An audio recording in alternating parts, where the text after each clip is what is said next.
Sa loob lang daw ng 10 segundo, kaya nilang basagin ang salamin ng isang nakaparadang sasakyan. At mabilis pa sa alas 4, kaya nilang limasin ang mga mamahaling gamit sa loob ng sasakyan. Maging alisto para hindi maging biktima ng kanilang modus. Panahon na para basagin ang trip ng Basag Kotse Gang.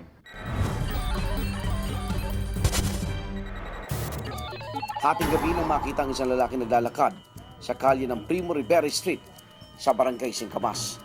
Huminto ito sa tapat ng isang sasakyan na nakaparada sa tabi ng kalsada. Binasag niya ang salamin ng kotse saka naglakad palayo. Makalipas ang 10 minuto, bumalik ang lalaki at itinulak ang basag ng salamin at muling umalis. Bumalik muli ito makalipas ang 2 oras. Sumilip ito sa kotse saka lumusot sa bintana. Maya-maya pa ilumabas ito bitbit ang mga nakulimbat na gamit mula sa loob ng sasakyan at umalis. Alas 6 na ng umaga kinabukasan na mapasin ang may-ari ng sasakyan ang nangyari.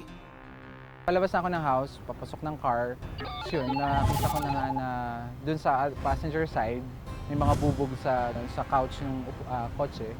Yun na, nagtaka na ako saan galing parang bubog. Pagkaikot ko na dun sa driver's seat, nakita ko na nga basag na yung salamin ng kotse. Nagkakalaga na maging 20,000 piso ang mga nawalang gamit. Parang inuusisa ko na yung Bluetooth na earphones, meron pang yung isang relo ko, shades. Pinaka-weirdest thing na kinuha niya is yung company ID na nakasakbit sa salamin ng kotse. Dahil ang suspect na kinilalang si Wilfredo Flores alias Ali. Na-arresto nila ito at na-recover nila yung gamit ng complainant na nagmamayari ng kotse. In-inquest ko siya ng theft at yung kaso ngayon ay nasa korte na. Mga igan, huwag maging kampante sa pagparada ng inyong sasakyan dahil ang ilang pay parking area pilit na iniisahan ng mga kawatan. Dito lamang September 9, sumlaki naman ang ilang miyembro ng Basag Kotse Gang sa isang parking lot sa compound ng CCP o Cultural Center of the Philippines. Ang biktima, ang theater actor at direktor na si Odi Hemora. Kagagaling lang sa trabaho ni Odi ng gabing iyon. Pasado alas 8 raw na mag-park siya sa CCP. Medyo dark yung area na yun, hindi masyadong mailaw. So ginawa ko, nag-parking ako sa ilalim ng isang lamppost na nakalit, na nakasindi. Makalipas ang mahigit 1 oras, bumalik siya sa kanyang sasakyan. Pero laking gulat niya nang tumambad sa kanya ang mga nagkalat na bubog mula sa basag ng salamin ng kanyang I sasakyan. never opened the window sa likod.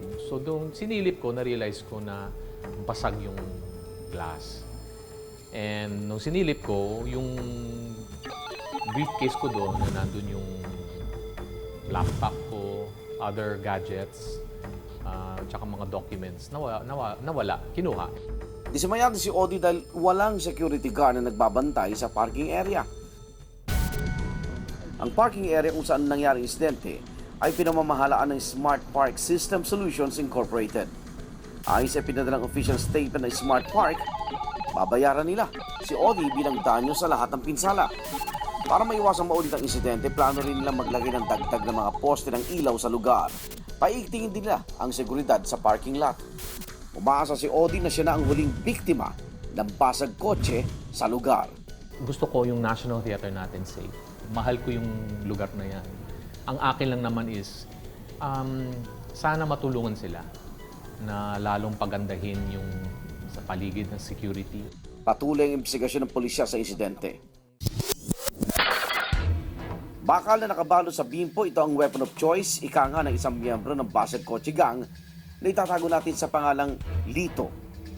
Kasi maselan yung kotse niya yan. Sandalan mo lang yan, tutunog yan. Hawakan mo lang yan, tutunog yan. Pero pati mo yung bimpo na malambot, hindi tutunog yan. Motorsiklo ang gamit ng grupo ni Lito. At bago sumalakay, panay muna raw ang paggalugad nila sa posibleng biktima. Noong nakarang taon, nakalaya si Lito matapos makulong na mahigit 9 na taon dahil sa pagnanakaw. Pero imbis na magbago, bumalik siya sa nakasanayang trabaho. Sa datos ng PNP o Philippine National Police, halos 6 na raang insidente ng bukas at basag kotse na itala sa bansa noong taong 2012. Sa Metro Manila, naitala ang pinakamaraming kaso. Matitigas na bagay tulad ng martilyo ang karaniwang gamit pambasag. Para hindi dumagdag sa listahan ng mga biktima, kasama yung security expert na si Bong Oteiza. Narito ang tips na dapat tandaan. Lagyan ng alarma sa sasakyan. Yung alarm, napaka-effective niyan dahil nag-iingay siya at maririnig siya maski na malayo yung may-ari ng kotse. No? One of the most effective security for the vehicle is the car alarm. May ilang mahalagang bahagi ang isang car alarm. Una ang module. Itong module na ito, siya yung pinaka-component ng alarm, nakakonekta yung wiring niya doon sa harap ng kotse. Nakakapit dito ang sensor. Sa pamamagitan ng sensor, maaaring i-adjust ang sensitivity ng alarm kung low o high. May alarm speaker kung saan nanggagaling ang ingay. Ang battery, ang power source ng alarm. Konting pagka naalog mo lang siya, nag-a-alarm siya. That will trigger the owner to notice that there is something happening in his car. Nagbi-blinker siya para alam mo kung yung kotse mo talaga, even from afar, makikita mo kung yung kotse mo yung nag-a-alarm because nagbi-blink siya. Ang isang set ng alarm ay nagkakahalaga ng mula 2 hanggang 8,000 piso. Payo rin ng eksperto maglagay ng security film o tint sa mga salamin ng sasakyan. Isa sa mga bentayan ng paglalagay ng security tint ay hindi ito madaling mabasag. Sa pamamagitan ng isang demo, papakita ng eksperto ang epekto kapag binasag ang salamin ng sasakyan. Ang isa ay binalutan ng security tint, samantalang isa ay wala. So we can see that this is very plain. Just imagine na ito yung nakakabit do sa kotse mo. Para maging ligtas ang demo, pinatungan namin ng matting ang salamin para hindi tumalsik ang mga bubog. Gamit ang martilyo, ay babasagin ang salamin. Now we will see what happened to the glass na walang tint. Nag-splinter siya, as we can see, no? Sumabog siya. Nagkadurog-durog siya. So pag nadurog siya, wala na. Tuloy-tuloy na yon. Sa sumunod na demo, susubukan basagin ang salaming may security tint. Ang extra safety feature niya, pag nabasag to, unlike yung kanina, hindi maghihiwa-hiwalay because may film na nakadikit dito. This is a tempered glass. Okay? Walang kumalat. At pag titignan mo ito, bubuhatin natin, intact pa rin siya maliban doon sa hole na ginawa ng martilyo. No? Now, kung yung magnanakaw, ganito, may extra effort siya na para linisin niya ulit ito. Or kasi pag pinasok niya yung kamay niya dito, may tendency baka masugat pa siya. No? Dahil binutulong ang kalaban ng mga masamang loob, kapag tinangkang basagin ang salamin na may security tint, mas may tsansa na mahuli ang kawatan dahil mas kailangan niyang mas mahabang panahon para isagawa ang pagnanakaw sa loob ng sasakyan. Mula 2 hanggang 6,000 piso ang presyo ng paglalagay ng security tint, depende sa uri ng sasakyan. Para mas ligtas na pagparada ng mga sasakyan, narito ang ilang I am ready tips para sa inyong seguridad. Huwag mag-iwan ng mga gamit sa loob ng sasakyan.